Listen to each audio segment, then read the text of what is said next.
Danica Fulham for Pro Boxing Fans at the Cutlers Hall in Sheffield. Dave Allen, good to see you here, mate. How's things? Very well, thank you. Always good to be at Cutlers Hall. Lovely place, isn't it? Beautiful. My dad boxed here. He had a fight of the night. He won the ABA, Yorkshire ABAs here a few times as well. Cutlers Hall, true story. You ever box here? I'm not that old now. My dad's really fucking old. You're here today with Calvin Moyle. Spoke to him there, lovely fella, really good insight into his journey with you. He was telling me when he first started with you, 15 to 20 lads sort of had a similar opportunity, and only himself and one other stuck it out. So clearly taking no prisoners, Dave. Yeah, you know what? It's hard game, isn't it? And people say, boxing is hard, and he stuck it out. Yeah, he did stick it out, and you know what it is? Sticking out sometimes. The toughest kids sometimes don't stick it out, because sticking it out is not having a scrap. Sticking out is not being tough. Yeah, at times it were hard, at times it were physically hard, but the kids that stick it out are the ones that don't go out on the weekend getting drunk. And Calvin did that. He weren't the most talented kid at all. And Joe Hayden, who is now leading the pack, he was bottom of the pack to start with. Ended up leading it, ended up beating them all up and sending them all packing. So because he didn't go out and drink, he weren't going out drinking, he weren't messing about, he just wanted to succeed, and him and Calvin have stayed around, and they're flying now. Good stuff. He was telling me as well, actually, as well as the stuff he's picked up with you in the gym and what goes on in the ring. The business of boxing is something you know better than anyone, and even though Calvin's obviously the infancy of his career, he's not maybe having to overcome the sort of contractual things you had. He says you've been instrumental in that side of things, and steered in the right direction so he doesn't get the piss taken out of him, essentially. Yeah, he's a nice kid. Professional boxing at this stage for him is simple, really. I manage a lot of boxers, but on a certain level. I'm not a business guy. When they get to a certain stage, they're going to have to probably go somewhere else if they do hit them big stages. But it's pretty simple at the minute. You sell your tickets, you get paid what you sell, and that's just how it goes. It's hard. It's a bloody hard game, but so far so good. This Friday night, what are you hoping for? He was saying he's already finding it not difficult, but it's something that's on his mind, a part of him. You want to impress, you want to get the stoppage, you want people to be value for money, but there's also things you want to work on, things you want to learn. Rounds are essential. What are you hoping for from this Friday night? It's difficult because it is all ticket selling. The fella is boxing, he wouldn't stop in a month for Sundays. He's had 140 odd fights, been stopped 6-7 times. He's very good at what he does. Calvin hasn't got the experience to be stopping them kind of people. Yeah, he just hasn't got the experience. He's very good at what he does. Calvin would be good when he fight people that are coming to have a go with him, but he needs a bit more experience before he faces that kind of opposition in a professional ring. So I expect probably it will be another points win. Do you know what I mean? Like, this kid's tough as nails, he's very good, and Calvin's still a baby. So as long as he wins all 4 rounds, I don't want him switching off. As long as he wins all 4 rounds, and does the things I expect him to do. We all make mistakes, but there's certain things that he just has to do and not do, and I'll be happy. Well, personally, never watched Calvin box before, so looking forward to seeing him this Friday. He's so slick. Dave, let's come on to yourself. You know what the first question's going to be. Johnny Fisher too. You said in the aftermath you weren't going to push for it. You didn't think it was the right fight for Johnny. The rumblings are it's going to be next. Yeah, I think it's next. I never pushed for it because it was always the fight that I wanted, because it makes common sense for me to boxing. The money's there. It's a safer bet at that level as you're going to get. So yeah, it's going to be next. But I haven't pushed for it. Not once have I gone to Eddie or anyone and said, look, is this fight happening? I've left and waited to them. They want the fight. Fisher and his team want the fight. So they can have what they ask for. Me and Johnny are still friends. But if they want the fight, well, yeah, for sure we'll have it, yeah. What was the time frame between sort of the dust settling in Saudi Arabia, getting home Christmas, and it becoming clear that this was the direction Johnny and Eddie and Sam Jones wanted to move in? I spoke to Eddie on the day after the fight. He messaged me when I was on the plane. I was on the flight home. I got an Instagram message off Eddie. Well done, blah blah blah. We'll do it again. Sam Jones, the 23rd of December.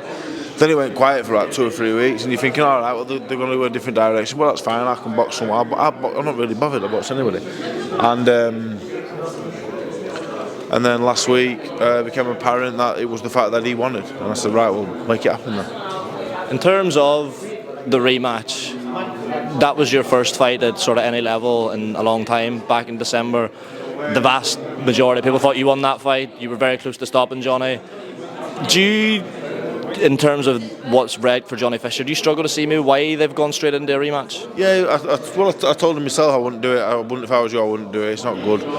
But then someone said to me, like, if you don't box you and you box someone else around your level, you might get beat anyway, and they'll get beat for 3 or 4 times less than they'll get to box you. So in that way, it makes sense. But for me, I told them what I thought. They went and made their decision.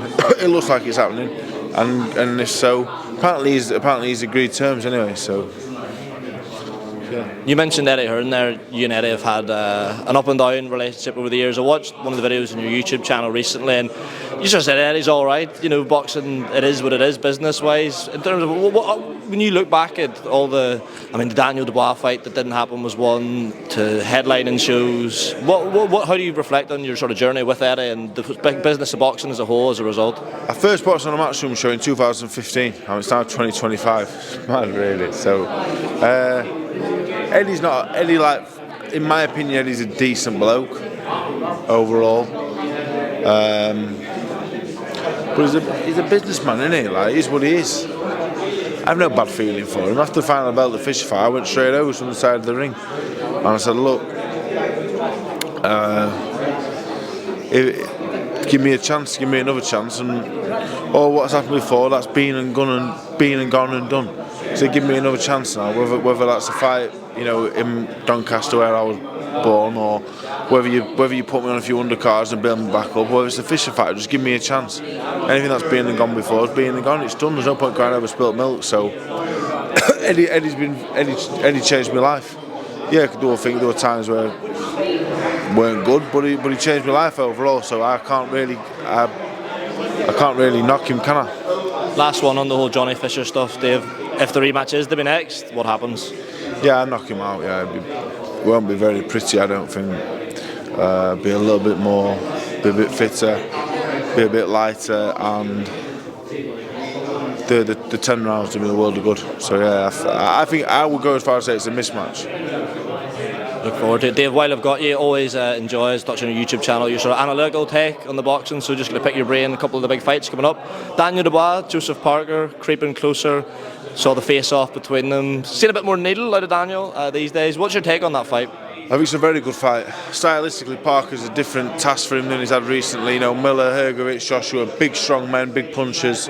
But Parker's got movement. You know, he's got real high boxing ability. He's tough. He's slick. You know, him and Usyk are probably the best 2 boxing heavyweight division, I would say. Cabell probably up there as well, but just a different challenge altogether for Dubois, but not one that is insurmountable. So the power and the strength of him is scary, really. You know, he's developing into a man now. He's 27, 28, so we're starting to see the best of him. It's a difficult one to call, to be honest. It's one that I will call near the time, but right now it's a difficult one. You touched on the Anthony Joshua fight there. There's been talk now.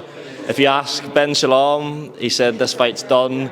If you ask Eddie Hearn, there's been no talk. Is Anthony Joshua, Martin Bakole? Do you see that happening? It makes no sense, in my opinion, for Joshua. It makes no sense. Why would you box him? Bakole's an animal. I've seen him spar, and the spars I saw, there was good spars. Do you know what I mean? Good spars, good competitive spars. But I don't think it makes sense for Joshua. He's one of the best heavyweights this generation. Why box Martin Bakole? Why? Like, it's the same Fury. Why carry on and get beat by someone else? Why is Usyk carrying on? They've all got enough money to last 10 lifetimes.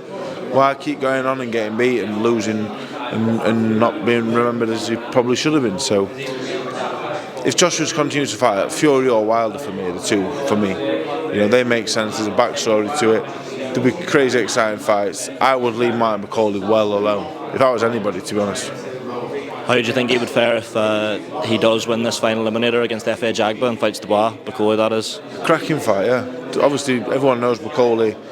You know, he'd done Dubois in sparring, but years ago, Dubois is a different man now. Look, Dubois lost against Joyce and Usyk, but now he's destroying everybody. So it's a different man we're talking about. So it'd be an interesting fight. And Bakole, I know firsthand, he's a very good fighter, but we'll have to wait and see. Very last one to get your thoughts on. We're finally here after 2 and whatever years. Chris Eubank Jr, Conor Benn. First, were you excited for it? Not really, no. The whole Conor Benn debacle has been crazy, really. People have failed drug tests, and it's not left as bad a taste in my mouth as this has for some reason. Like, just dragged on. You know, been dragged on. The waters have been muddy so bad that we ain't got a fucking clue what's going on, have we? I ain't got a clue. Am I mad at Conor Benn or not? I don't know. Should I be mad at him or not?